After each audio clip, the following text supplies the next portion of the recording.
welcome to the Honest Wrestling Review Network, home of the Triple Crown Wrestling Review and the HWR Triple Crown Retrospective.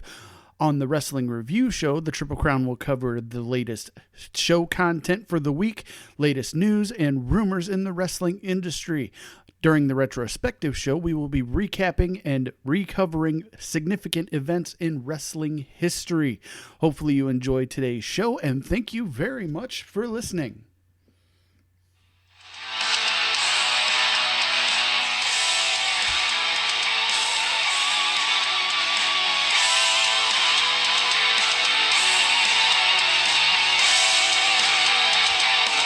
Welcome to the HWR Retrospective. Steve, Larry, what's up? Chris, hello. What is going on this evening, gentlemen?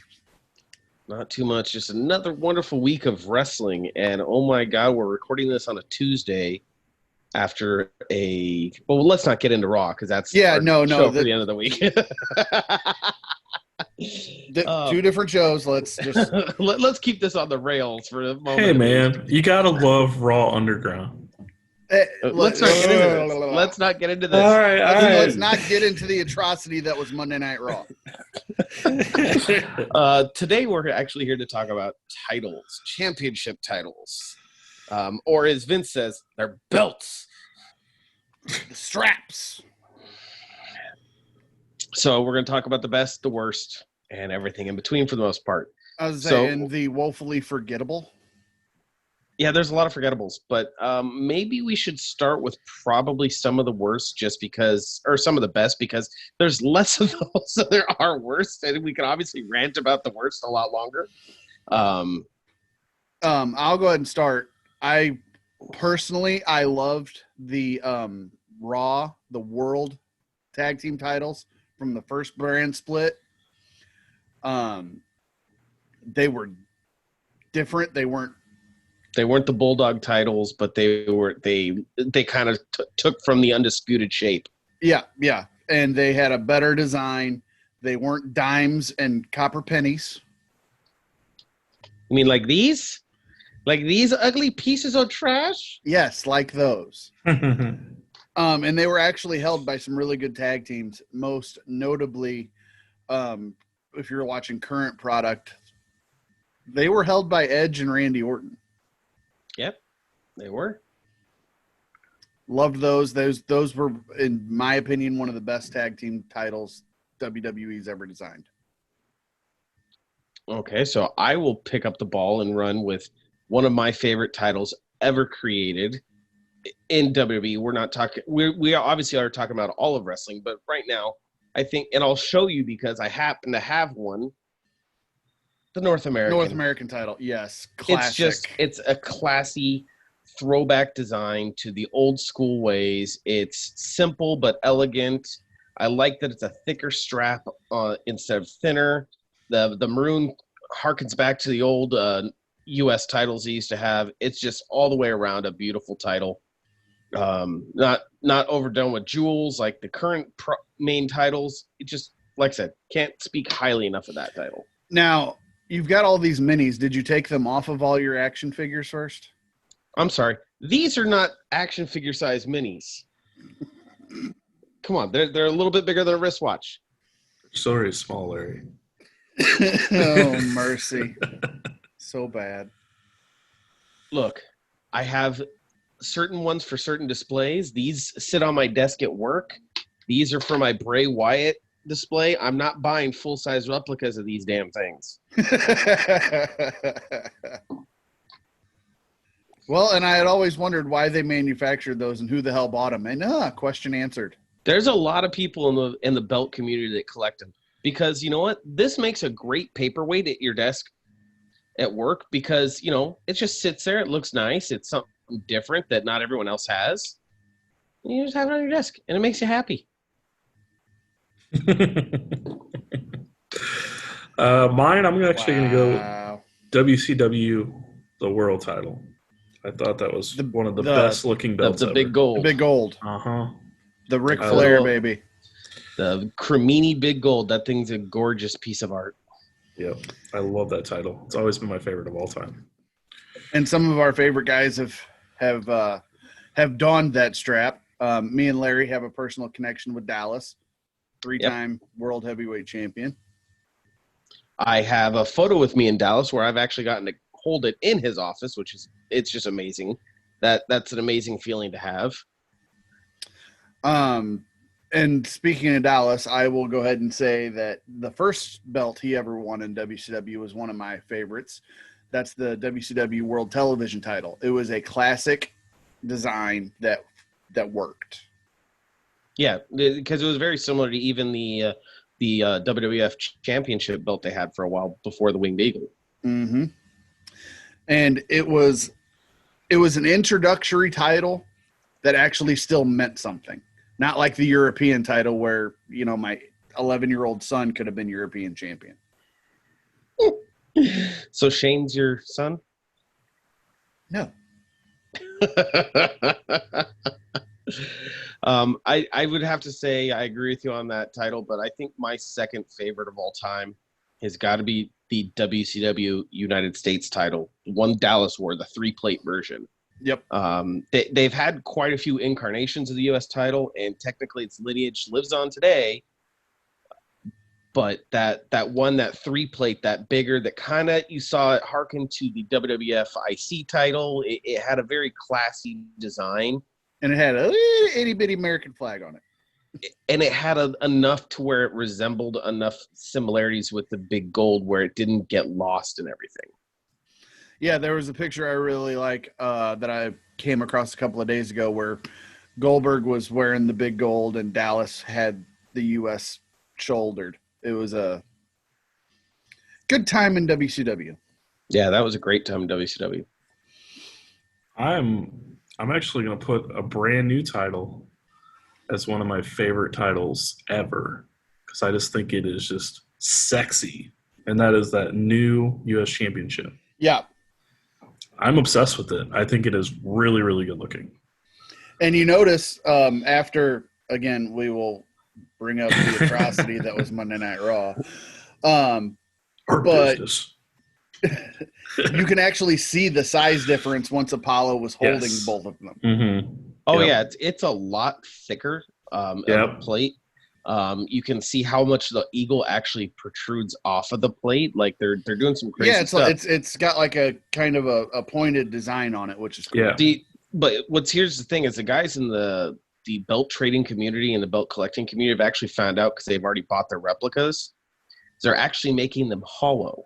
They're stamping them so they can make that thickness. And I only wonder if they carried that over into the actual championship so they could save some cost in manufacturing it for the show, but still make it look as incredible as they do. I wonder if they carried that over. Yeah, that'll probably work until the first time it's used as a weapon and then it indents. Well, the fact that you got that point, that eagle's probably going to kill somebody. Unprofessional. I like that belt, but I think there's a few things they could have done to tweak it, make it a little bit better. As been mentioned on the belt communities, they could have taken the word champion to the bottom, put the eagle in the middle. Yes, Steve, I know you don't like hearing it, and I'm sorry I'm a belt collector where you're not. I don't know, man. I'm looking at it on Google Images. What the hell are you talking about? What's that? You've got one commemorative title. You've got one. Hey, I'm one up on Chris, ain't I? That is true, Chris. I have zero. But I'm looking at Google Images right now, and I like the stars above, and then it's got United States champion right in the middle. It feels very sports-like to me. Mm-hmm. You know, like it kind of looks like a Super Bowl ring, but as a belt, which is I like it a lot. And then you have the eagle at the bottom with the stars with the stripes.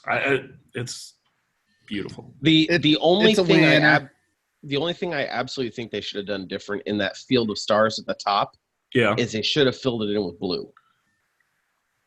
Because the stars kind of get lost there. I could see that. Yeah, I see what you're saying. Yeah, but then you run the risk of it looking like a big giant piece of plastic like the old U.S. title. Potato. You win some, you lose some, but I kind of see what he's saying. There's the blue and the champion, and they could have just used that same navy as a Exactly. background. There's a guy in the belt community who actually bought his already and filled in that area with blue, and it makes 1,000 times difference. Mm-hmm. I can see.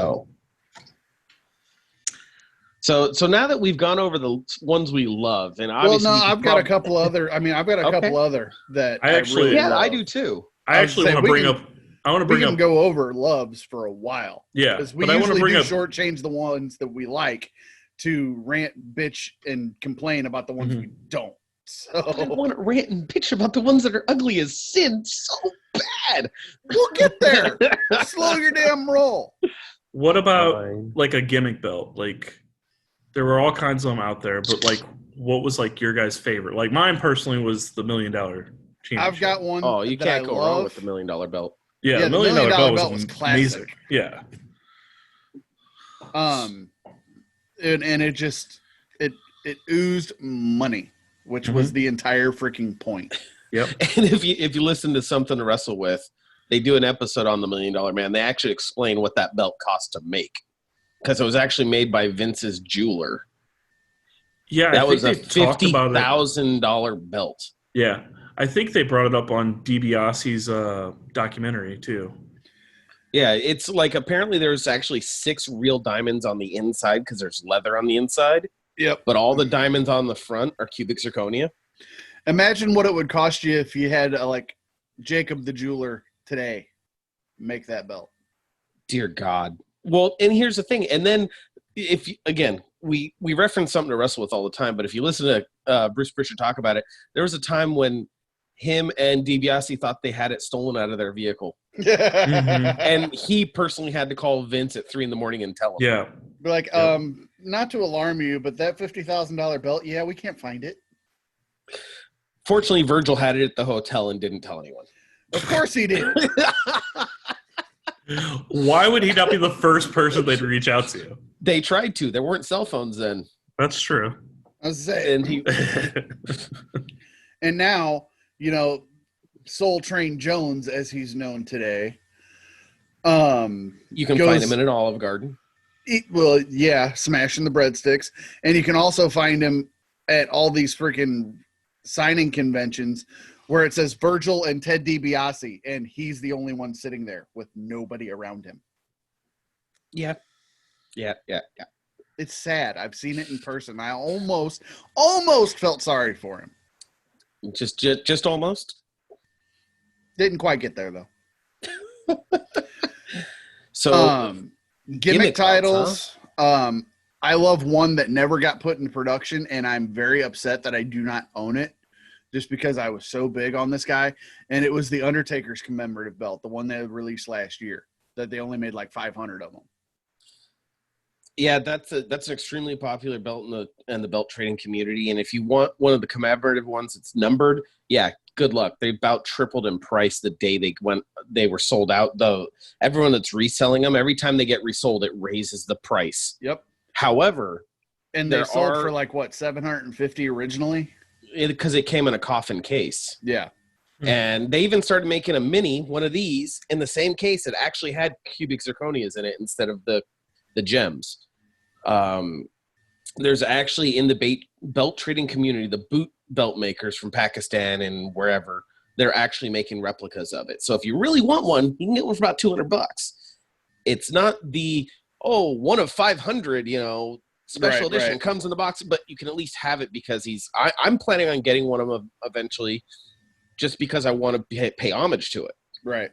I'm not worried about having one of 500. It's like, so what? I have, it's like they just on WWE Shop, they started selling a Rock commemorative Brahma Bull title. Oh, well, the one that was designed to be released and used and never did? Right. So they sell that one as a replica as it is for about $400, but they have a special edition that comes in a giant yellow Brahma Bull box that comes with an actual elbow pad that The Rock wore. Here's the question. Is that going to be used as the trophy for the XFL now that he's the owner? I was hoping we could save that till the end of the week. Damn. I don't know. That after hearing the podcast I did on the XFL the other day, they're going to want some kind of trophy. That's for sure, because Vince wasn't going to give them one. but yeah, that thing was going for like $700, $800 as it was, and people are selling them online now for $1,800 because it comes with that elbow pad and that box, and it's insane what these go for. I get their special editions, but again, this newer generation of WWE Shop replicas that have the 3-dimensional shape to them, like the Brahma Bull, it's hollow on the inside. People don't realize that. That's how they can manufacture them and not be $50,000 for a belt like that. Right. That, and they also use fake leather. Pleather. I wish. It's like neoprene based with cardboard in it. Oh, God. It's disgusting.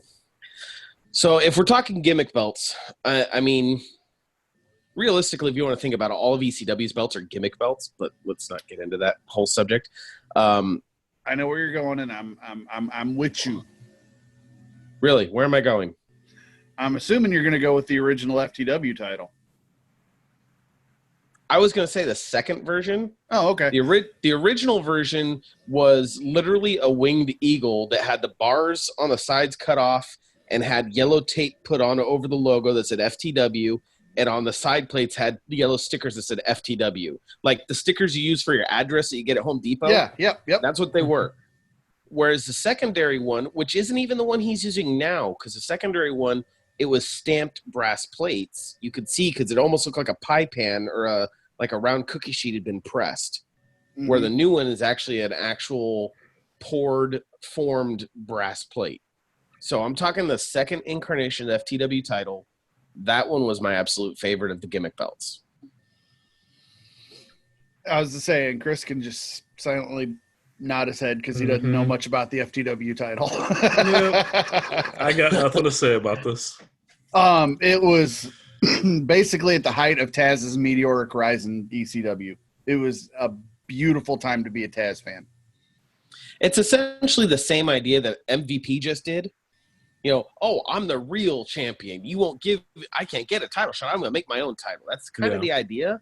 Mm-hmm. But it was Taz telling, everyone F off rather than trying to be better.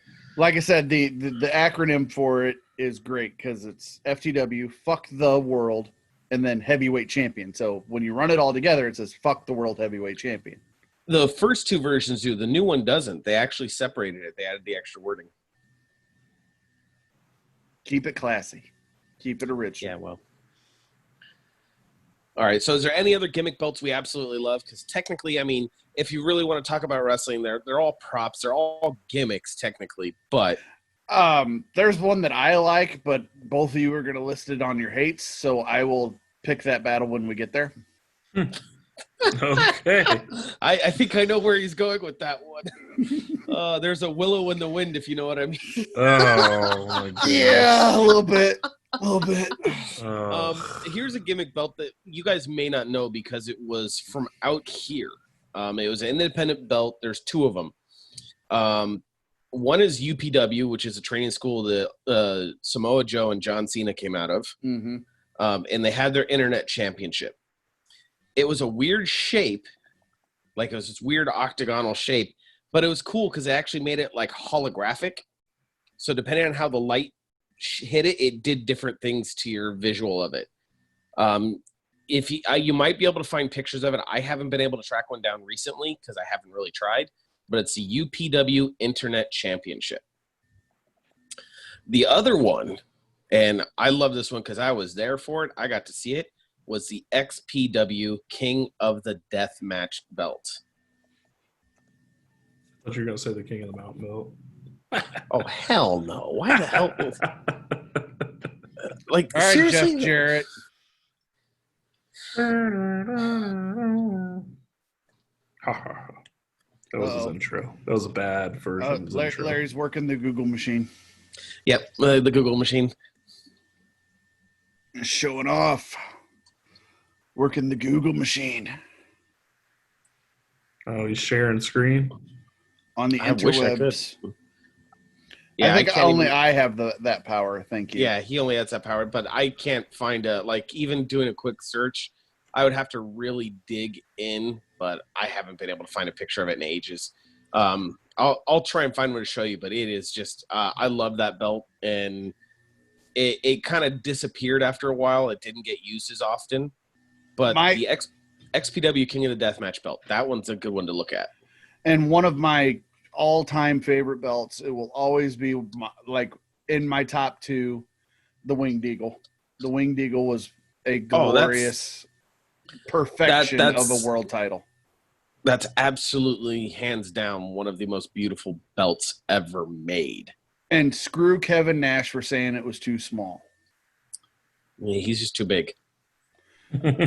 He's like, I feel like I'm wearing a regular belt. Shut up. Because I'm sorry, that belt you're a was 6-foot giant. Right? Now, another beautiful belt that came, obviously there's plenty of ties into it if you look at it, is the Attitude Era belt. Yeah. I'm sorry, I've always liked this belt, and if you really look closely, you can see ties to the Winged Eagle, so you can't hate on it that much. No, I don't hate on it that much. It just that reflects Kevin Nash's bitching. They're like, okay, well, we've got to make a bigger belt, and then you make this like jumbo-sized championship. See, the way I saw it is they wanted to make something that would fit someone the likes of Kurt Angle, matches his gold medals. It's a big round plate, matches around medals. It looked better. Obviously, every now and then you need a revision, but if you look at the history of WWF back then, look at how many belt changes they did between 1980 and 90. I mean, Hogan held, 5 different belts for the WWF in his first 5 years? You have that black and silver one. You have the one with his picture on it. You have the one that looked like the TV title. You had the gold one that he won initially, and then you got the Winged Eagle. I mean, it's like there's a lot of different variations of those titles over the time. And can I just say that green one was disgusting looking. We'll get into it later, but God. And the only other thing that I associate that particular the big eagle is what they call it, the big eagle, is Austin cutting his chin on it and going, "Yep, nope, that's out." And the Smoking Skulls was born. Yes, which was a cool belt. That was a cool. I love that belt. That's a great love that belt. Rattlesnake skin, the smoking skull with the vampire teeth. Kind of like mine. I was shocked you guys didn't say that as one of your great. favorite ones. Well, we're still on favorites. We can keep going. I'm just saying, favorite gimmick of all time type of thing. Because it wasn't a gimmick belt. It was a working belt. It was a working belt. He wasn't the only one that carried it. I mean, it was the main belt, but I was going to say, Vince had it for a while. You don't have it anymore. It's mine. Yeah. Hell, The Rock carried it for a while, and I think The Rock even threw it in the lake, didn't he? Yeah, that was the eulogy episode of Raw, the dearly departed trailer park trash. Which if you listen to again, harkening back to something to wrestle with, it was actually a replica tag belt they threw in there. Because heaven forbid they get rid of an expensive title like that.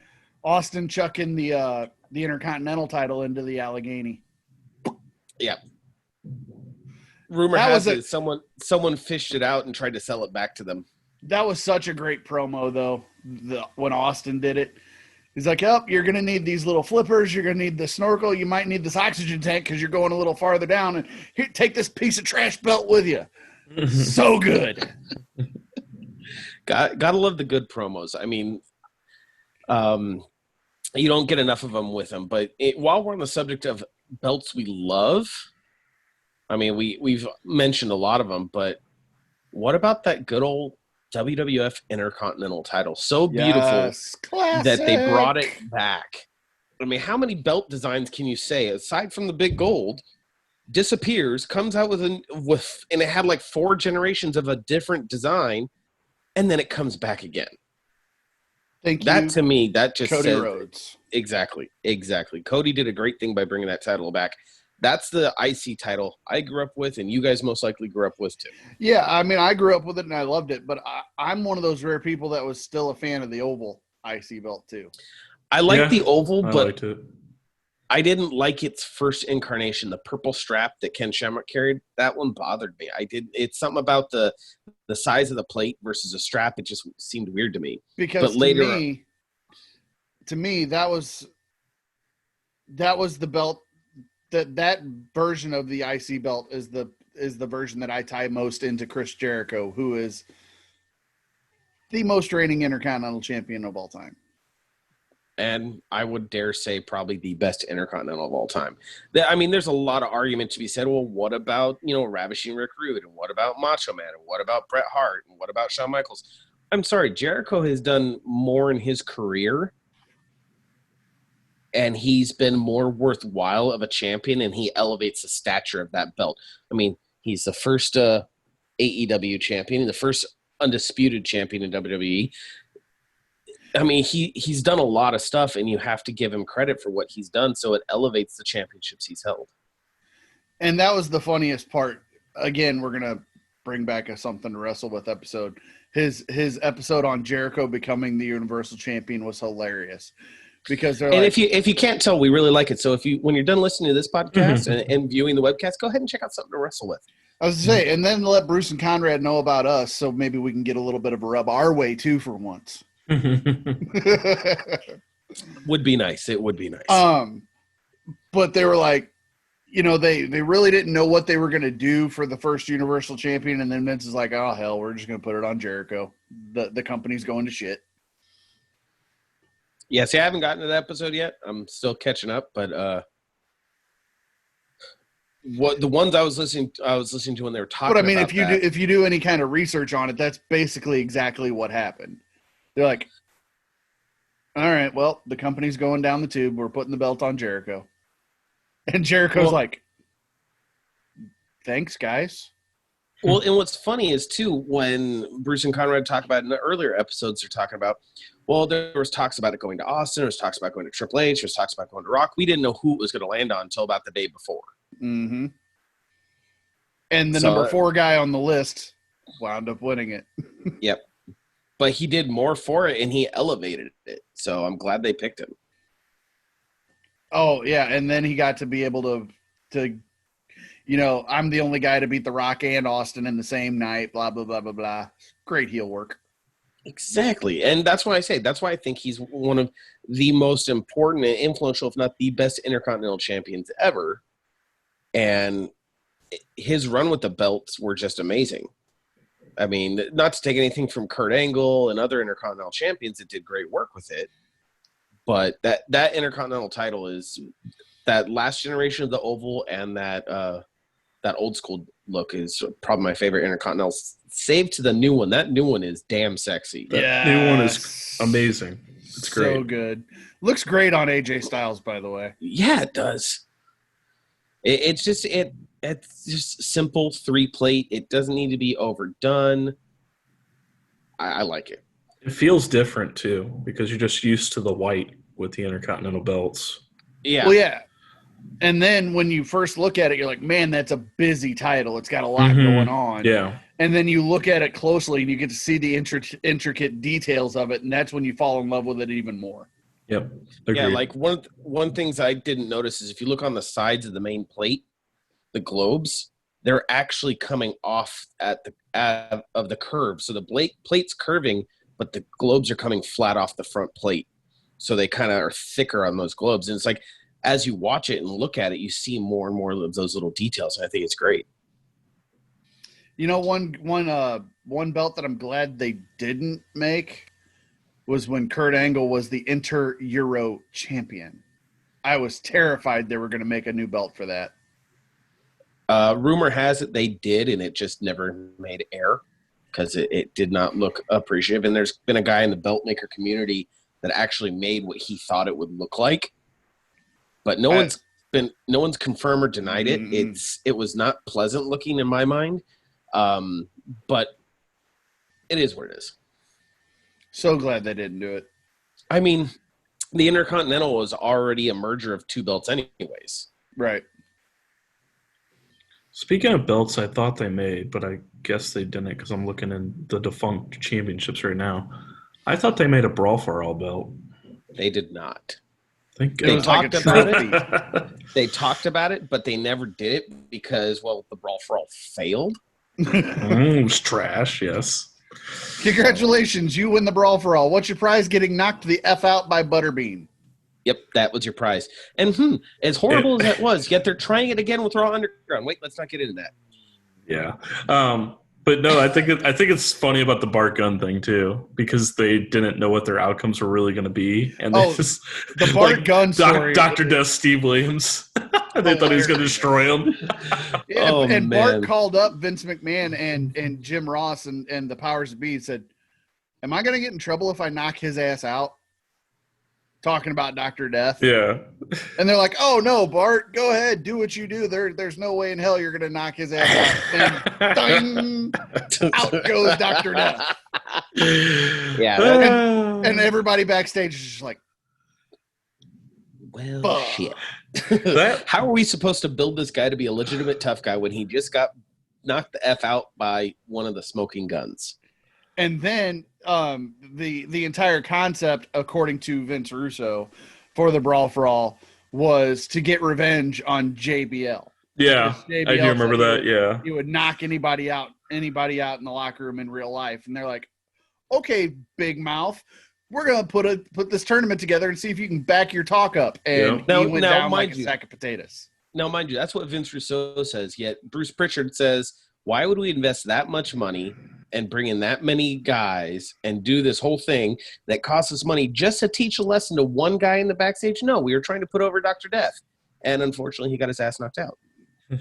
And then he met Bart Gunn's left hand. Pretty much. Poor Bart Gunn in that whole situation. He was damned if he did and damned if he didn't. Man. Oh, yeah. Yeah. There was no way he was going to have a good outcome because either you do this amazing job of winning the Brawl for All, but then you're not going to get the rub and get a title or anything. I was saying, and that was the other part of it, is it was supposed to, the winner of the Brawl for All was supposed to get this massive push, and then Bart Gunn. Yep. And they were like, "Yeah, we don't have anything for you on TV." Yeah, exactly. He wins the Brawl for All, and then they send his ass home. Yeah. And they would have did the same thing if he would have lost to Steve Williams too. So. Oh, but I don't think if Dr. Death would have won, though, man, they would have had the mega push. That's the thing. I don't think they would have pushed him, honestly, because he did not look. He didn't fit with WWE, honestly. Excuse me, Jim Ross worshipped the ground that guy walked on. Jim Ross worships anyone that comes from Oklahoma or the Midwest, so calm down on that. Secondly, I guess I'm a JR guy. Probably. I'm just going to start calling you Oklahoma. Oh, God, no. No, don't you dare. But Dr. Death Steve Williams worked in Japanese-style wrestling, in strong-style wrestling. Yeah. He didn't carry over to the U.S. style of wrestling. And not taking anything away from what he did, he was a hell of a wrestler. And but he just didn't have the charisma for the U.S. product. No, he like in Japan, you didn't have to have charisma. You go out, you're the evil U.S. villain. You beat the crap out of a small guy, and you're done for the night, and you get over.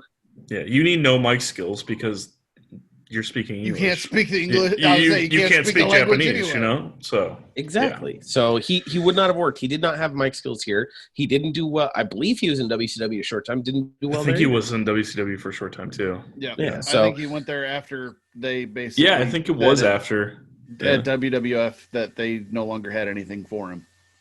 Yeah, because he got knocked out. Because he was completely crippled. Because at that time he had a strong monster that gets knocked out by a smoking gun. At that time, he had two terrible knees too and couldn't friggin' move. Yeah. But sorry to get everybody off the rails on that. But I swore it wasn't my fault this time. I swore they had a title for it, but there was rumors about it, but I don't think anything ever developed out of it. Yeah, I mean, it's not showing anything on Wikipedia, but who can trust Wikipedia? Exactly. And then there are like the belts that we don't necessarily love, but we don't necessarily hate, the woefully mediocre titles. Yeah. The network logo, the current championships. Beautiful belts when you think about it. Like I said, you don't love them, you don't hate them, you're just like, eh. It's better than the spinner belt, which we'll get into. Oh yeah. Yeah. And that's another one that I like that y'all two hate. It was the John Cena's get out of here. Spinner. Get out of here. I loved it. You take off the words Word Life and John Cena, that belt works. No, because it spins. It doesn't work. Yes, you don't need it to friggin' spin. Lock it in place and fine. Then lock it in place and we might be able to talk. But keeping it spinning, no. That belt was beautiful, and I don't give a shite what you guys say. It came out around the time Navigators and Escalades were super popular with the whole spinning. And they all had spinner wheels. Yeah. Exactly. That's why it came out, because he was doing that word-like ergonomics gimmick. Look at it at the time. Not looking back today when we realized the spinning rims and everything was stupid. But at that time, it was perfect. No, it never was perfect as a title. I'm sorry. I'm going to have to agree with Chris. It was not a worthwhile title. They took the beautiful U.S. championship that WCW had, brought it to WWF, made it look like the old lightweight title, and then John Cena got a hold of it and said, I'm going to make this damn thing spin. Okay, do you want the plastic $5 toy belt U.S. title or that spinner belt? I wanted them to go back to the WCW US design. That's not a freaking option. Why wasn't it because you had they owned the goddamn thing. Those were two at the time. They got rid of the one you wanted, gave you a toy belt title, and you had to choose between the toy belt title and the Cena title. I'd take the toy belt because, look, it had more longevity than that damn ugly spinning thing. Because as soon as John Cena lost it, what happened to it? It got blown up. Exactly. Which they should use it if it's not on TV. But they should have did this. They should have did the same thing with the main belt. The main belt was more of a. I didn't like the main belt even more because I just thought it was an insult. Exactly. The main belt was god awful atrocious. That thing just looked like it was a bedazzled pile of trash. Like it was a 10-pound pile of trash in a 3-pound bag covered in gems. Yeah. And then everyone that got it had to put their own take on it. Like John Cena was on SmackDown, but this guy wins it. He's going to change the side plates, and he's going to Miz has it. He's going to turn the thing upside down and make it an M. And then Edge has it. We're going to put the rated R star in the goddamn thing. It's like that was the one I hated the most. That was the god awful, especially at the beginning when he still spun it, and it was just a spinning rated R logo. Terrible. And the thing that really annoyed me about that whole belt is, what's the one thing that every title belt's always said if you're a champion? It says champion. This and god-awful, it said god-awful, bedazzled champ. It was about this big. It was where the nameplate used to be. It said champ, which is, Same thing. But it's not the same thing. No. Same thing. Champion, same freaking It's not thing. The same thing. It makes you a chump. That's what it does. Thank you. Thank you, Chris. Thank you so much. No. It's the same freaking thing. A difference of opinion, obviously. You're entitled to yours, whether I think yours is right or not. You're still entitled to it. Funny to say, but on my shirt, it says champs. Same freaking thing. Wait. Chris, what team is that?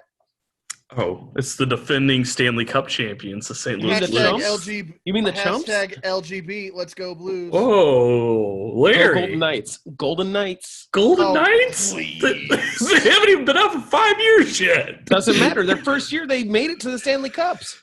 So they didn't win it. They made the shining example of a fair fan. Introduce Mr. Larry Keeler. I'm sorry. Say what now? They made it. They've only been around 5 years. That is the definition of a fair weather fan. Yeah. Well, I'm sorry. Before I followed the Golden Knights, I was a Red Wings fan.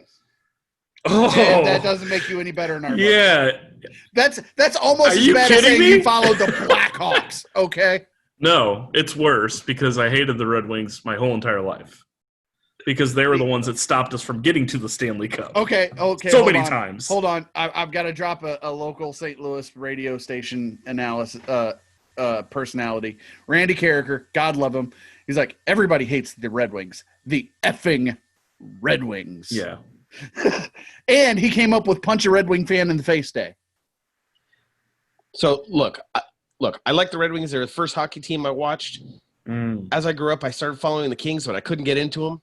I didn't like the Ducks. I don't like Kings aren't bad. I'll give him credit for the Kings, but that time though, at the time he was establishing his hockey fandom. Probably Gretzky days. Sucked. Yeah, they were trash. Yeah, it was Gretzky days. Yeah, that's when I followed. And I didn't like the Ducks. And I'm sorry, I'm not a local sports team. I don't follow the team just because I live in their area. Otherwise, I'd be a goddamn Dodgers fan. Who wants to be that? Which is amazing. That'd be awesome. No. Let's go, Red Sox. Stay at the bottom of Anyway. the standings. That's for 2004 and 2013, okay? Wah. Wah. Anyhow, I followed the Golden Knights because they're not too far. I can go to one of their games. My cousin has tickets there. Look, it's something I enjoy. I like them. Get off my case. Anyhow, back to title belts. Hey, real quick on the Golden Knights though. I don't hate them, and I think it's extremely convenient that they are on the Strip. So whenever I am in Vegas, I can just go watch a game. I would say T-Mobile Arena is right there. Yeah. So yes, I don't hate the Golden Knights at all. I think they did things right. Now, titles. Not that I know where we were at with titles, but why don't we start on some ugly ones? Let's talk about the shit. I think we were seamlessly transitioned into the ones we hated because we just went on a long hate bitch fest right before we Okay, got so backtracked. let's start with one of the ones I absolutely can't stand. One of the ugliest championship belts, I think, in history. And that is the WWF World Heavyweight Championship from 1978 to 1985. Oh, it is the green? big green belt with the name plaques on either side. This thing is just horrendous. Yeah, GFW tried to do the same thing. and its second incarnation isn't any prettier. We'll get to that later. Don't jump the shark here. We're getting there. It's the same thing It is, just with more color. and a bunch of numbers. But yeah, I was gonna say the Global Force Wrestling Championship's one of the worst. That was ones. bad. Yep. And No, that no, one hold reminds me a on. lot of that one that you're referring to because it had green everywhere on it. I thought it was the but leprechaun hold on. top. I think the worst version of the Global Force Wrestling one is when Impact bought Global Force and they just glued the Impact logo on top of it. Yeah. The Yep. first Impact Championship is god awful. There's a lot of bad, and I there's was a lot saying, of bad and that, TNA. and that merger championships. lasted what, 2 hours? Until they fired Jeff Jarrett again. Oh, wait, yeah, we're merging. We're going to be one big powerhouse company. Wait, Jeff got drunk again? Okay, we're out. Fire his ass. No, they just fired his ass. We'd rather have Dixie Carter, who spends money irresponsibly, than Jeff Jarrett. We're going into. Poor slap nuts. I knew you were talking about the WWF stuff, but since we're on Impact, and we're probably not going to talk about them that much. The Impact Grand Championship was really bad too. Oh, that thing was hideous. The philosophy behind that belt was stupid. Yes, it was. Again, it's that same idea of the Brawl for All. Is you're trying to take shoot wrestling into worked wrestling. It doesn't work. Secondly, the belt was hideous and confusing and busy. Mm-hmm. Yeah, that was one, like I said, the IC belt was busy when you first look at it, but it got better when you looked at the details. The Grand Championship belt was busy, and then when you looked at the details, it got worse. Yeah. Another bad one from TNA or Impact, whatever you want to call them, is the X Division one. And I'm talking the green ovalish X Division one. Oh man, when they changed it to that, I was so mad. I was about to get into a big fight because the red X Division belt is Yeah, me too. I was like, wait a second. The second X Division belt I like when it's more of a round. Not that first one that was like, it's weird, like had NWA and TNA on it. Not that one. No, but I'm the talking second the incarnation. Styles X Division. Exactly. That's Yeah. the one I like. Mm-hmm. But I like the current one too. The current Impact one looks really good. They've done it right. But when Impact first came in and stretched it and did all this weird shit to it, and oh Jesus, excuse me. I wouldn't know because Impact only kind of matters. It matters. Kinda. Merch coming soon. We're not trying to establish taglines. No, not at all. Not at all. Not at all. I love you. It's on a separate show and it doesn't belong on this show, but Rona counter. Oh, it can still count. We're gonna have to make the Rona Championship. Yes. It's just some guy coughing. No. It's because it's the most god awful thing ever. So we take the most god awful belt ever and just put a sticker of the Rona germ on it. I was to say, and then hardcore championship. The entrance music for that belt is a parody of My Sharona called My Corona. My Corona. Yeah, Crickets. that's happening. Crickets, exactly. My All right, so Corona. let's get back into a horrible belt, a horrible championship. And yes, we're talking a lot about WWE, but there's a lot of horrible stuff they did. And that's the WWE ECW Championship. This pewter, silver, and black belt, which the color scheme is not bad. I like this.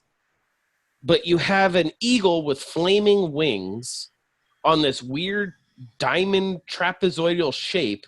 That's because it's extreme. With iron cross side plates.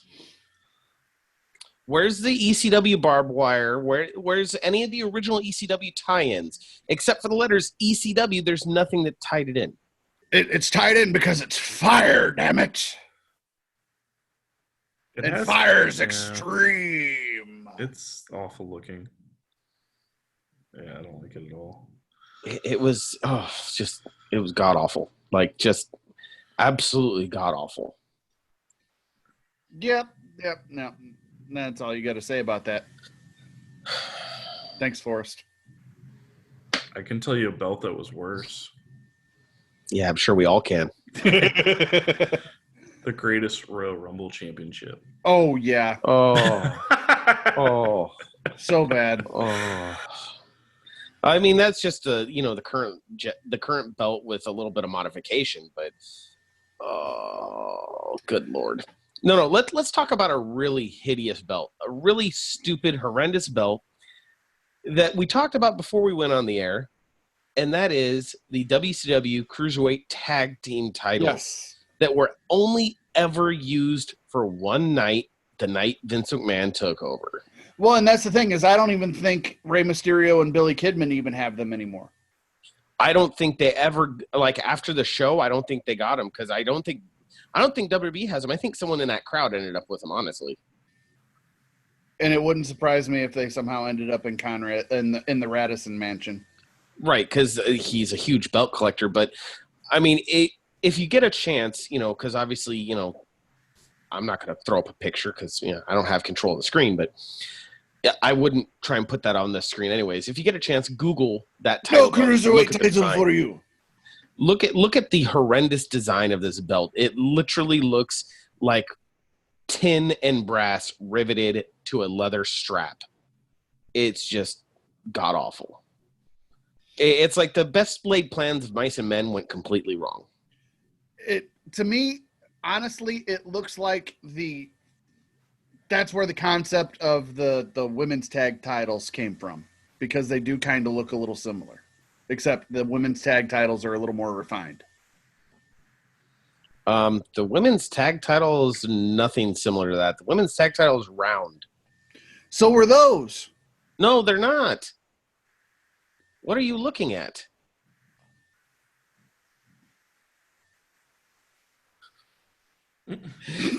The center plate was a rectangle with a fan at the bottom of it, like a bird's back feathers. Oh my God. Okay, well let's just go right into those because I hate those two. Oh, the women's tag titles? Yes. The WWE women's tag. Yeah, they're the cufflink titles. Yeah, they're just absolutely. Because that's what it looks like. Horrendous. It looks like they're male cufflinks with a belt around them. Prove me wrong. I would say the Divas Championship's worse than them, though. Yeah, the Divas Championship is one of the worst.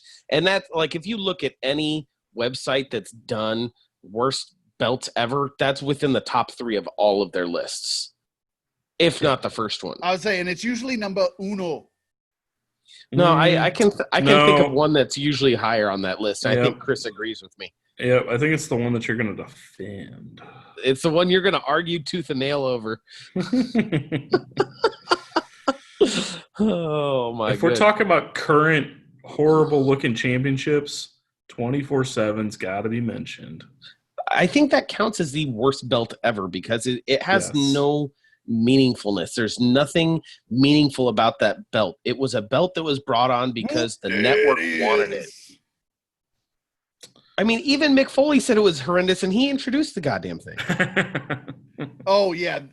As soon as he lifted that thing out of that bag, that crowd absolutely shit on that belt. Oh, yeah. Like, everyone was hoping... Everyone was hoping for him to be reintroducing the hardcore belt. Yeah. I was hoping he wouldn't, but I get it. Everybody was thinking that. Yes, they're like, yep, it's Mick Foley. He's bringing back hardcore belt, you know. Well, let's use the same goddamn rules, but let's make this ugly gold piece of crap that, we didn't have time to finish the side plates. Don't worry about it. We never will. You know what? I'm going to defend the cufflink belt. I actually don't think it looks bad at all. I like it. That's because it's got two of your freaking... They don't have the titles. The overused two women on TV right now have them.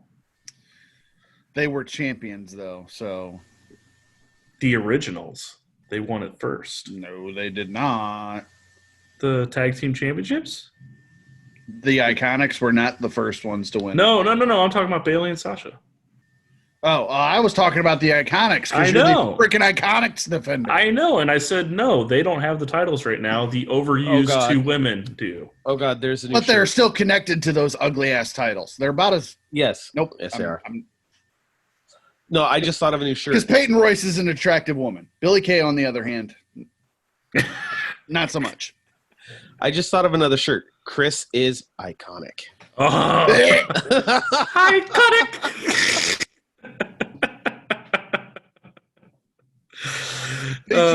No, that's Chris's shirt. They just sound Australian. They do. No, they don't. No, they don't. It's not just Australian. It's high-pitched, just kill me now shrill. It's not that bad. You guys are pushing it.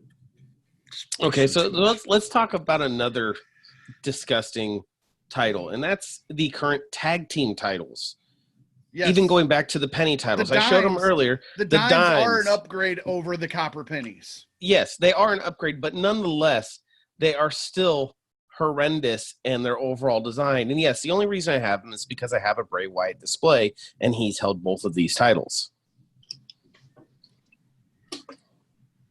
Like I said, the dimes are a massive improvement over the copper pennies. Yes, the copper pennies were the most god-awful freaking just... Ugh. Now, there is rumblings that they've already created new tag team titles, and they're due any time now. I don't know what's taking them so long to reintroduce them. Apparently, they had that U.S. title they just introduced for like 8 months now. I don't know why it took them so long, and they had the Intercontinental just as long. So they've had these new designs for quite a while. Because they know we want them, and they refuse to give us what we want. It's probably just storyline. It's probably just a storyline thing. We just need to get Bautista over here and just give me what I want. Give me what I want. Like, they could have just had Shinsuke Nakamura and Cesaro bring out the new ones. But they're probably going to wait till the New Day can get their next title reign to bring them back. Or they're waiting for live crowds. That could be. Maybe. But they did this with Nakamura once with the Intercontinental title. And when he had it, people didn't really like the title that much. And then once AJ got it, it was like, oh, that's actually a pretty cool looking title. No, it had to grow on you. It really did, because at first people were like, oh my God, why are they getting rid of that classic design? Oh my God, that thing is so beautiful. Oh my God, what the hell is this? It's that instant reaction of like, why? Yeah, because people don't like change. See, and I was on the lines of, I like it from the very beginning. There's certain things I wish they would change. Like, I think the globes on the side should have the blue filled in, things like that. There's little tiny things I would change to it. But other than that, I love that title. I'll tell you a title I cannot stand. And I've never liked it pretty much the whole entire time until recently. The Cruiserweight title. I think it was shit from the start. Oh, yeah, the purple and chrome. Well, now that they put even it on before black that, strap, it looks better. Yeah, before all that, when it was the Cruiserweight title, even WCW days when it was Cruiserweight title, I just thought it was No, you want to talk about the worst heavyweight title. The light heavyweight, agreed. the red strap. Oh my God. Yeah, that one was bad too. Light heavyweight title. Yeah, all these lightweight titles. Even have always Taka been bad. Michinoku looked at it and went, "Yeah, I Mhm. think I'm good." Yeah, which that was another one I was going to bring on up.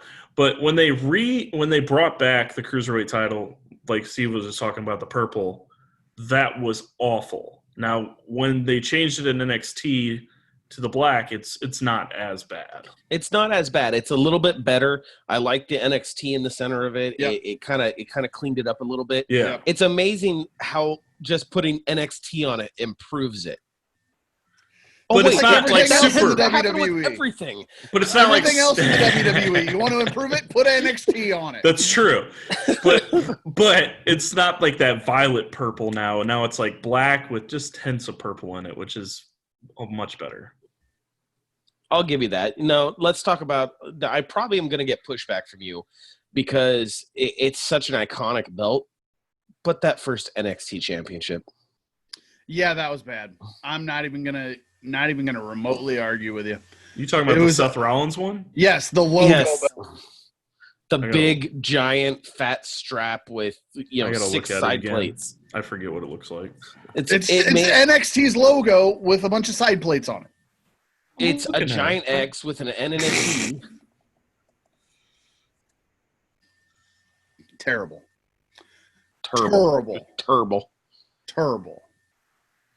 And I know I'm sure there's flack to be had over that because so many people love it and it has such a great lineage to it.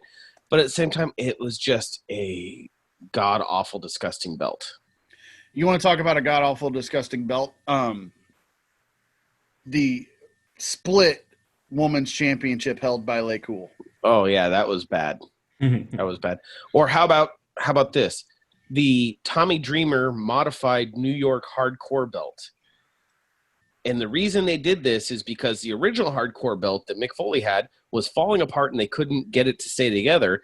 So what Tommy Dreamer did is he took the European title, he bolted a New York license plate to it, wrapped it in barbed wire, hung a replica of the Statue of Liberty on the front of it, and then took police department patches from New York and stuck them over the side plates.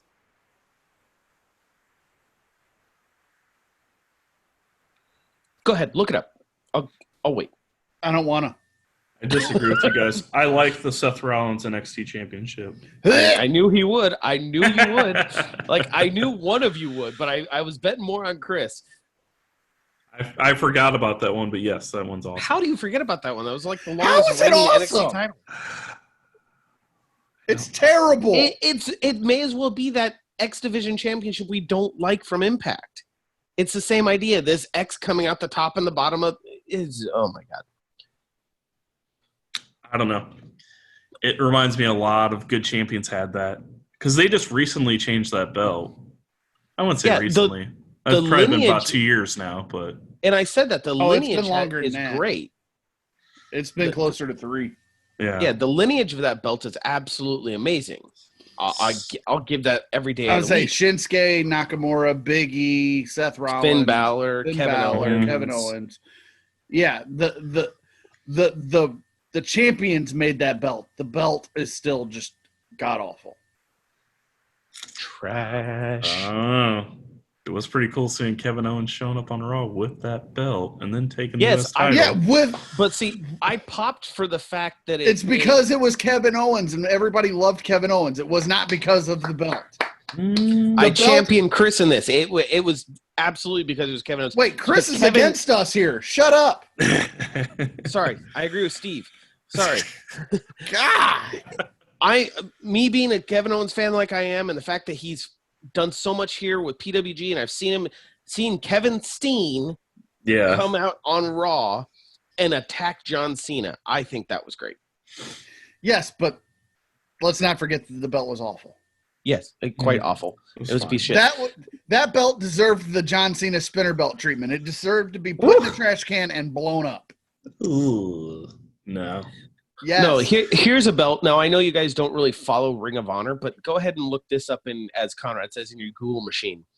The Ring of Honor Google machine. Jay Briscoe Championship. Well, duh, it's Jay Briscoe. Jay Briscoe's championship was on a camouflage strap. It had a bearded skull with stars and bars flags. It's gonna be awful. It is horrendous. Oh yeah, that is an ugly title. Little bad. A little bit. Talk about Confederate title. Yeah, basically. That was a horrendous belt. Just... Yeah, and you can't go, I mean... Oh, and it's green, too. How much farther can the apple fall from the tree? You got Jerry and Jack Briscoe, and then Jay. Yeah, pretty much. It just... I'm surprised the Briscoe brothers never went to another organization. They just stayed ROH. It's because nobody else wanted them. Okay, so here's a belt. ROH loved them. I know. But everybody else is like, no, hard pass. Yeah. So here's a belt that it was associated with Ring of Honor. So obviously it's already getting a weird cringe. But it was partnered with Amazon. Okay. Okay. Okay. So this is called Dojo Pro. Okay. So I think I've heard of this. Yeah. The concept was that you go into a match. If you win the match, you get this white belt. It's a championship belt that it literally looks like a karate belt's been tied with giant plates on it. Okay. Mm-hmm. And at the end, it's done like a single elimination. The winner gets that belt every time. And then the final winner gets a black version. Ooh, Go ahead and look it up. Oh, Dojo Pro. Oh, that is a hideous looking belt. Right? Like, look this thing up. It is disgusting. That is probably the ugliest belt I've ever seen in my entire life. Really? Really? Yes. There's not one you think is more disgusting? Hey, you shut I'll let Steve defend that other belt because this one is so bad. Oh God. Yeah. That's especially like how they're trying to make it look like it is that like Karate like Kid a tied belt. Yeah. Oh. It looks like a freaking ring. Is what it looks like. It looks like horrendous. It looks like a Japanese championship ring. There's no saving grace with that belt in any way, shape, or form. It's funny, like the first promo thing that they show is Serpentio, or what was his name? Serpentico?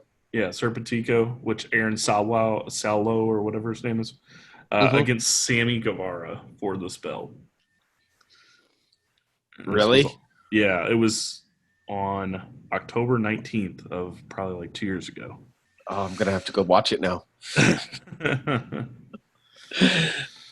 Oh, my God. Yeah, that thing is just a horrendous pile of trash. And we've teased it enough. Let's go ahead and get into it. The Jeff Hardy tribute belt, Immortal belt, the Omega Pro Wrestling Immortal belt, the Willow belt, whatever you goddamn want to call whatever version of it is a horrendous death trap of a belt. If you bend too hard, you're going to give yourself you're going to cut your own appendix out if you bend over. I actually like it better when it went to the white background instead of the black because it made the silver plates pop. Who cares about what color strap it had? It's still it had ninja stars attached to the goddamn sides of it. That's fine. That's a tough one, man. Generally speaking, when you put your face on a belt, it makes it bad. Oh yeah. But you love the Fiend's title, so what kind of fucking sense does that make? Because the Fiend is better than Jeff Hardy. Yeah, seriously, calm down. Because it's actually his face and not just actively contradicted yourself. Yes, I did. Willow's was hot garbage. You never put your face on a title, but I love the fucking belt. Okay, but see, the Jeff Hardy Immortal belt, the TNA Immortal belt, whatever you want to call it, it's not like, okay, the Fiend's belt, it's a mask. It's his mask stretched on the belt, okay? This is actually, they took his facial with some structure of washers on it. It's god awful.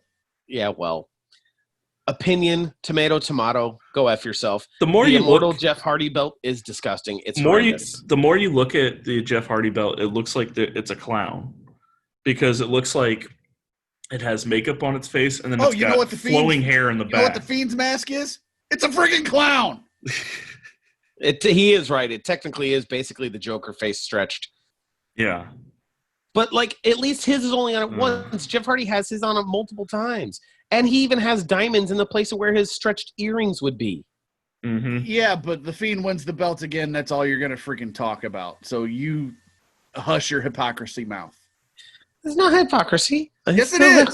It I is don't have to like hypocrisy. No, it's not. This thing is horrendous. It's disgusting. You just said anything with a face on the belt is horrible. Yet you love the Fiend. That is the definition of a hypocrite. It's not his face. It's a mask. It's the character's face. This is Jeff Hardy's face. No, it's not. That is his face paint for Willow. No, it's his face. You can see his facial structure in it. And his face is on the side plate. You can see Bray Wyatt's facial structure through the Fiend mask. You are a hypocrite. Negative. The damn thing is stretched. You can't even see nose on it. The Fiend's mask is stretched on the Fiend belt. Yes, and you can't tell the nose is flattened if you haven't noticed. You can't see a facial structure. Try to say you're not a hypocrite. I will all day long. And you're a liar. Steve, calm down. God. We don't get Steve this riled up that often, do we? Hypocrisy at its finest. I think the last time he was this riled up is when I talked about that tag team women's main event. Oh, God. He got so mad at me.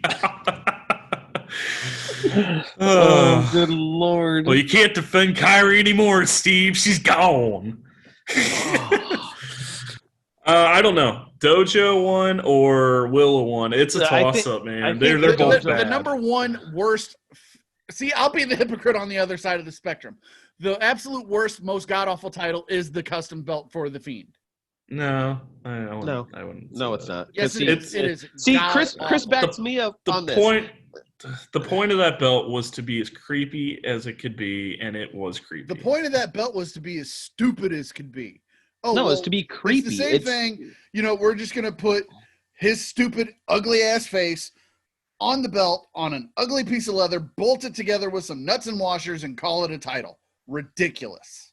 It wasn't as good as the prototypes that they were sending before with it, but it still is not the worst. See, now that's part of my bias because the custom Buzzard title that looked like this one. Yeah, that custom Buzzard title that was made by Wildcat Belts is absolutely phenomenal. That is the belt they should have used because they could have it had the Fiend's tie-ins to it. Mm-hmm. It had the Eater of Worlds motif tied into it. It said Abigail on it, which is the one thing we all fucking want out of him. Just let it go, man. It's not ever going to happen. It might. Now after what we saw happen, yeah, good point. There's hope that Abigail possesses Alexa Bliss. There's hope. In reading all the articles on best and worst titles of all time, what's weird that I find is a title we revere as being one of the most revered titles, the NWA Heavyweight Championship. They're actually calling one of the worst made belts ever. It's classic. I know. I agree with you. 10 pounds of gold is classic. But they're saying what really makes it look so hideous, and once they describe it, you can't unsee it, is there's a face built into it. You can see eyes, like a derpy face. Oh, God, hold on. And then on top of it, you have this USA flag that kind of makes it off-centered. Hold on, Google. Let me see my NWA Heavyweight Championship. Even though Jeff Jarrett wore this god awful thing, and it made it god awful. So did R-Truth, and so did how many other people? I don't mind R-Truth winning it. I see what you're saying with the face. Just remember, Cody Rhodes won it. Dusty Rhodes won it. Just trying to forget Jeff Jarrett. That's all. Everyone else does. Magnus has it right now. Exactly. Nick Aldis, whatever you want to call him. Yeah, I can see it. I can see a face. You see the derpy face, right? And see, here's the worst part. Now you'll never be able to unsee it. But it's such a good belt. We revere it. It's a worthwhile belt. It's a classic belt, and we hold it in high esteem because of who's carried it and who's made the belt. Harley Race championed that belt. Exactly. That's my point. Because it's not the belt that makes the wrestler; it's the wrestler that makes the belt. Yes. Realistically, NXT. Shut up. Negative. They still have to be pretty. The thing about it is, you know, you look at the heritage of the belt and what it's worth. The NXT title is just disgusting. Yes, it has a hell of a heritage to it. I'm not saying it's not a valued championship. I just think it's god-awful ugly. And so does 99.9% of the world. Yeah, you represent the 1%. Dojo Pro. If anybody loves the Dojo Pro, there's something wrong with them. The Divas title.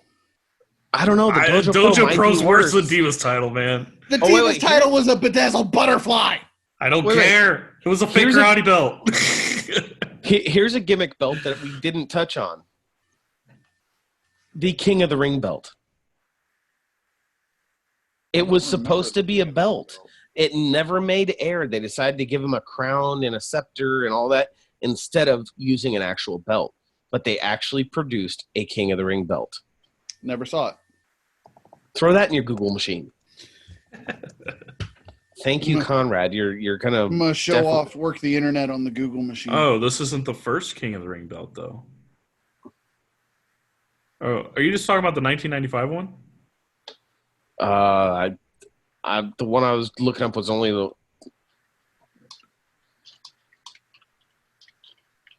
As we're all Googling. Oh God! I think you're just talking about the 1995 one. The one that looks like a castle. There's a picture of Viscera holding it. Yeah, that's the one. Yeah, that's bad. Mm-hmm. That is bad. Okay, one of the belts I wanted to talk about as far as the ones I love, the NXT UK heavyweight title. Oh, that thing is gorgeous. Yeah, that thing is absolutely beautiful. Another beautiful set of belts is the NXT UK tag team titles. Mm-hmm. Yeah. They do have really good-looking titles on all their... But that also ties into why we love the AEW Heavyweight Championship. It's beautiful. Mm-hmm. It's a boxing belt. Really? Really? No, I love it. I love it. It's just being a contrarian. Trying to get you riled up because I know you love that belt so damn much. Another belt we haven't even talked about. What about the Undisputed title and how beautiful that was? Yes. That was gorgeous. It unfortunately that's what the spinner was born out of. It fit the Undertaker's waist perfectly. It fit Brock Lesnar too. That was back when Brock actually cared, so yeah, we're good. Okay, so here's one that I just found. So apparently Matt Hardy won the title from Jay Briscoe.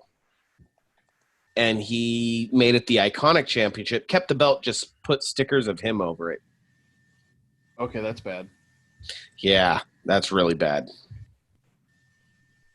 Or, you know what? One we haven't even talked about? Naomi's Neon title. Loved it. Loved it. Oh, I do remember it. Yeah, it was fine. Loved it. It fit her gimmick perfectly. And it made her gimmick, yeah. And it made the belt look freaking cool.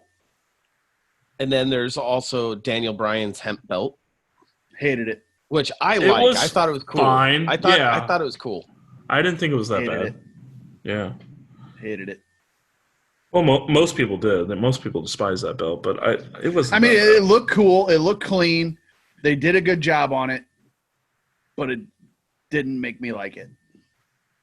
I mean, at least they didn't put twigs and berries on the damn thing. That's what I was terrified they were going to do with it. As a matter of fact, I'm like, there's so many places they could take this, and none of them are good. Well, and just think they could, you guys, I know you guys don't like Zack Ryder's Internet Championship belt. Nope. Hated it. But that wasn't even really a recognized championship because it was just used for his YouTube channel. So you can't really say, oh, the Internet Championship is so horrible. It just... It got him over. It did its job. That's for sure. That's exactly what it was meant to do. It did its job, but I didn't like the design of it. And again, that was one where it basically more or less had somebody's face on it, and it was god-awful.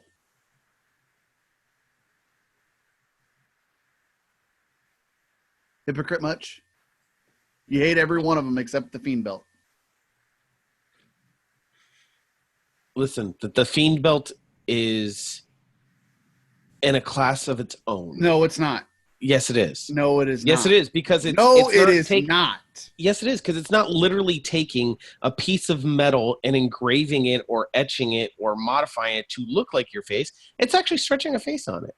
I think the Immortal belt would have been better if he would have stretched Willow's mask on the goddamn thing.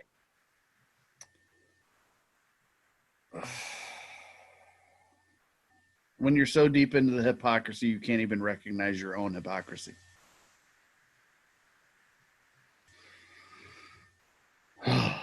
Don't have to. I just have to like what I like. You don't have to like what I like. And I'm not telling you your opinion's wrong. I'm just... It's not horrible. I like that belt. I think that's a great thing. It worked for its gimmick, and it did what it was supposed to do. It's not an opinion. It's fact. You're being a hypocrite. I never said anything about that. I said the fact... Thank God Larry lives in California and Steve lives in Missouri, because I think you guys are going to come to fist in a minute. We're going to have a brawl for all, baby. A brawl for all. For the brawl for all title that never was. The HWR brawl for all title. Just bring it, bitch. In the HWR Underground? No, we're going to be on the upper ground because we don't care who sees it. Underground matters. Says no one. Underground is what happens when fucking Vincent Kennedy McMahon finally watches Fight Club.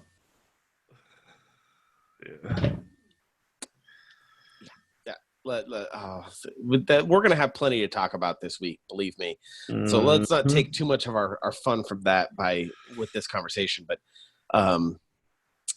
you know what? Here's a title that doesn't get enough talk and praise, and that's the IWGP United States Championship.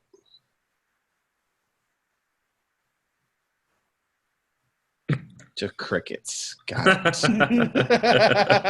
Wow. Apparently I'm the only one that loves this thing. What are we talking about? Wow. Thanks, Steve. The IWGP United States Heavyweight Championship. Yes. Love it.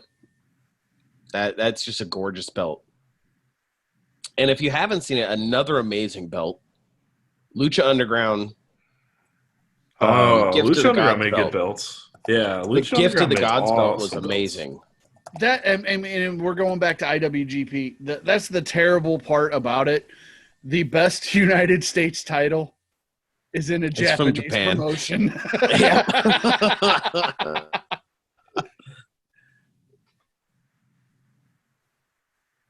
So since we're talking about titles, Chris, move so we know you're not frozen. Yeah. No, I was looking up the Lucha Underground championships because I forgot what they looked like. I don't like the Gift of Gods championship. I loved it, especially the concept of adding the coins to it. I thought that was great because you had to earn that belt. It wasn't just, anyone can win it. You have to go through 7 layers and win the coins, and then you can win the belt. So I thought that was great. There are other belts I think look great, but I get what you're saying, but it's a weird looking belt. It's an adjustment. Yeah. What about the WWF World Championship that Ric Flair had when he came over with the WCW Championship, the modified tag team belt? They literally took one of the Bulldog tag team belts and had it made without the name tag team on it. So it just says WWF World Wrestling Champion. But it was the Bulldog title. Bad. So there's been plenty. I mean, come on, look at the NXT Tag Team Championships. The original ones were terrible. The new ones I like. And I know... I've heard it from both of you, I think, but you guys don't seem to like the AEW Tag Team Championships. No, I don't. To me, they're blatant ripoffs of the original NXT titles with the circular AEW logo in them. That's all they are. They're fine. Don't like them. You had so much opportunity to be creative with those, and sorry, they spent all their money on the heavyweight championship. They have, and that's fine somewhere, and that's fine. But like, it's they need to redo them. Which we all agree that the TNT Championship still needs a lot of work. That's because it's an unfinished product. It's an unfinished product, but I still love it nonetheless. It's the more and more I see it, I don't like it. I think it's classic the way it looks. I think it looks great. I love it. It looks cheap. I know it's unfinished. Yes, but it's been unfinished too long. Sorry, you go to belt makers where they do all the plating in this pandemic situation and get it made faster. I'm sure Cody could. You could take a quick road trip. They basically said it's already done, but they're waiting another couple weeks to unveil it. Yeah, he's seen final pictures of it. He said it's supposed to be ready for the 12th. So you can quit your boo-hooing. Well, it needs to come quick because it's been too long. Well, that's how you build up anticipation. Come on, man. They can't just give you everything for free right away. Says the guys that are like, why has WWE been waiting forever to put these other titles out? The WWE's had these belts done since October. Yeah, they've been last year. But you got to wait for storyline for it, which is what AEW is doing for this TNT Championship. No, the WWE's just like, we just don't want to. We've got them. We just don't feel like it. AEW is waiting for the thing to be finished. Okay. And how? All right, so we've bitched, we've moaned, we've championed. I feel better though. Yeah, we've exercised this demon of hatred of belts. That turned into, like, the last half of it just turned into a therapy session, but that's fine. Exactly. So I think flat out worst two belts in history for me, Dojo Pro and Divas belt. Yep, Willow. No, shut up. If I had to do a top three, Willow would be in there. But Dojo Pro really knocked Willow down a peg, so it's... Yes, well, it's a coin flip. They're both really, really bad.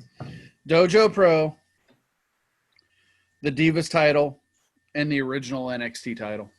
Ooh, shots. Wow. All right, bad. So favorite It was title. Bad.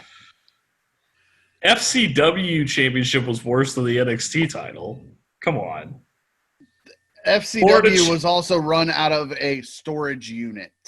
I'm just saying, this title is not going to look the best because it's considered a developmental title.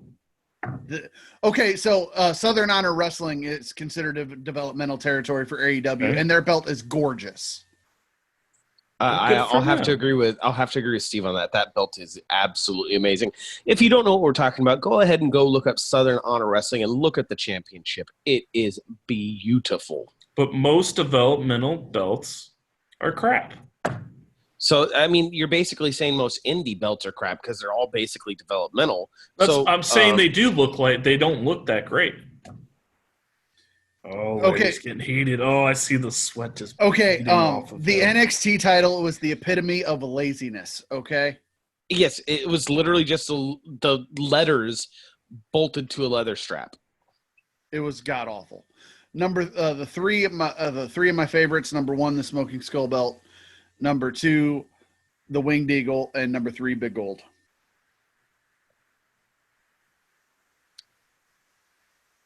If I got to pick top 3, Big Gold's going to be my first every time. Just because it's such a classic belt. It's beautiful. It's got great lineage. My second, Winged Eagle. Again, same situation.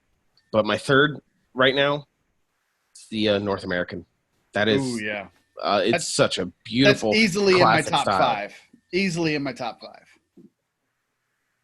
5. So you guys keep referring to Big Gold as the WCW Championship, correct? Yes. Correct. Yep, that's number 1. Number 2, I'll go North American Championship. I would agree with Larry on that. And then number 3 would be the current U.S. title. Ooh. Okay. I just really, really like the look of that one. Speaking of which, Larry, we're gonna have to take Chris's ass down to Canton, Georgia, and get him to watch a Southern Honor show so he knows exactly Seriously, what we're talking about. you gotta down. see that stuff live. You can't. Yeah, you can't. Amazing, best promotion It's- in Georgia, hands down. Absolutely, they have won amazing awards. Praise to the owners, writers, staff of that company. I would say that would be Dylan Freimer, Gary Lamb, Garrett works behind the scenes a little bit. David Ali works behind the scenes a bit. Yeah. It's just amazing. Their production quality is great. Just all around, it's awesome. Great show, fun times. And And unfortunately, you never know who will show up at that show. Yeah, exactly, because they've had Jericho, Kenny Omega, Kaz XL, formerly known as Big Cass, all ran through there and done one-offs there. I met Scott Jake Hall the Snake, there. Jake Scott the Snake. Hall, DDP, just amazing. And then they've got feeders for AEW like David Ali, Danny Jordan. What was Alan Angels. Alan he Angels, was their yeah, champion. 5. Yeah, Dark Order number 5. That's Alan Angels. That's a Southern Honor alum. Who was David Ali's tag team partner in the Shotgun Killers? He's been on Dark a couple times. I just can't remember his name. Something Johnson. I couldn't remember right now if I had to. I'd like it seriously. You could put a gun to my head and I would forget. I would say Kira Hogan's done a one-off match against Danny Jordan at Southern Honor. So Southern Honor, like we're saying, if you haven't seen it, if you don't know what it is, throw it in your Facebook, look it up, throw it in your Google machine, look it up. IndependentWrestling.tv. Yeah, there you go. You can watch any of it. It is amazing. They great stuff, great production value. It's well worth the time. Raven's done some spots through there. Yeah, they like they said, that's one of the taglines. You never know who will show up. One of my favorite wrestlers still wrestles there, Sunny Days. Hell yeah, Sunny Days is awesome. So yeah, but yeah, so we've gone on a wide array of tangents in this episode. But more or less, I'm surprised. More or less, we've actually stayed on topic. Yeah, we have, and part of that has to do with the fact of our passion for it. So, is what it is. But championship belts, like I say, it's most people will say, "Oh, it's a prop. It's just something extra." But again, the champion that carries it makes the belt better, makes the title better, gives it value. But they can still be beautiful. They can still be works of art. Yep. And they can still be horrendous trash, or as Steve would say, flaming dog poo in the human response. Like the Willow Championship. Like the Fiend title. Oh, our first real disagreement, Steve. Wow. First of many, I'm assuming. Probably. Probably because you still like the St. Louis Blues. And you're still a fair weather. That's never going to change. Yeah. And you're still a fair weather Las Vegas Knights fan. So call me what you will. I like what I like. I'll still go to a game with you, though, Larry. Amen. As long as they beat St. Louis. I was saying it's we're going to have to do a Blues game. We're going to have to do a Blues game, of course. Mm-hmm. Yep. I'd be down for that. I'd make that drive. It'll be the same weekend as Double or Nothing. Oh, hell yeah. That would be That'd be weekend. Perfect scenario. Yes. That way we can do a live show at the Vegas Strip. Yes. Okay, so Vegas Golden Knights, St. Louis Blues, and AEW. Get your shit together. Yeah. Time it out. I know all of you guys listen to us, so get your shit together. Time it out. Let's do this. Just promise me neither of you are Raiders fans, right? Oh, God, no. I mean, I don't care. They're whatever. No. I don't hate them. No. Chargers all the way. I'm on Steve's bandwagon. I always tend towards the Chargers for some reason. If you're looking at California teams, Chargers all the way, baby. Hey, I know they're the laughing stock of California, but Phillip Rivers is a badass. He ain't even there no more. I know. It's Tyrod Taylor now. Ooh. Until Justin Herbert's ready. That's much better. Now you're talking my language. Yeah. I mean, at least you guys aren't saying the Rams. I mean, Well, Screw the Rams, okay? yeah, everybody in St. Louis hates the Rams. I think I'm one of the only people in LA that doesn't like them either. So Nobody in LA likes them. They don't even want them. are you kidding? That place is crazy. I know so many Rams fans. Then how come their stadiums are constantly empty, and when they're filled with visiting teams' fans? Because they're all poor and they can't afford tickets. Oh, they're all waiting for the stadium in Vegas for the Raiders to be built, and they can go do weekend trips. Granted, week 1 they filled the Coliseum. After that, there was like a tenth of capacity there, and 90% of those people were fans of the away team.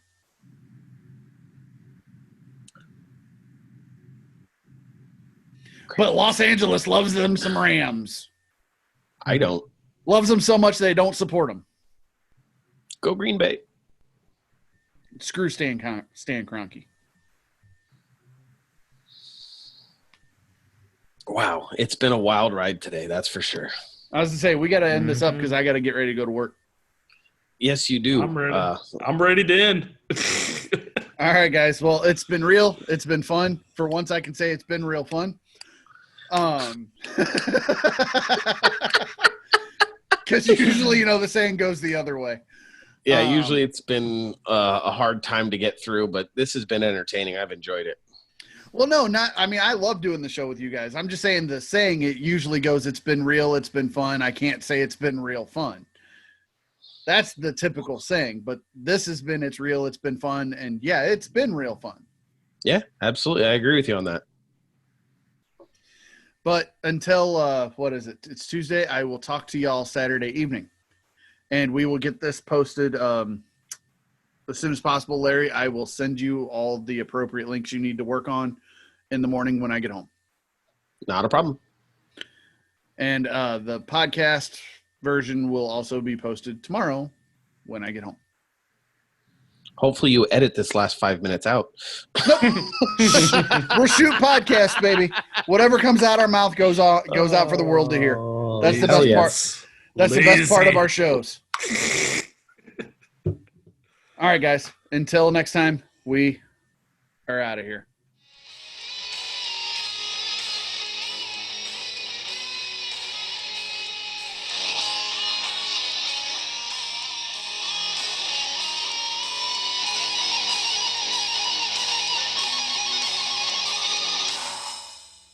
Thank you very much for listening to the Honest Wrestling Review Network.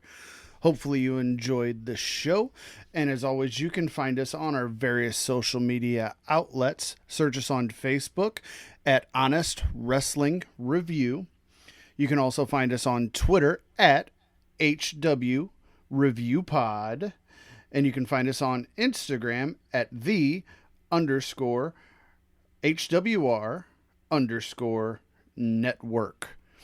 If you have any ideas for a show or recommendations for a topic, please feel free to send us to us on those various social media outlets. Thank you very much for listening.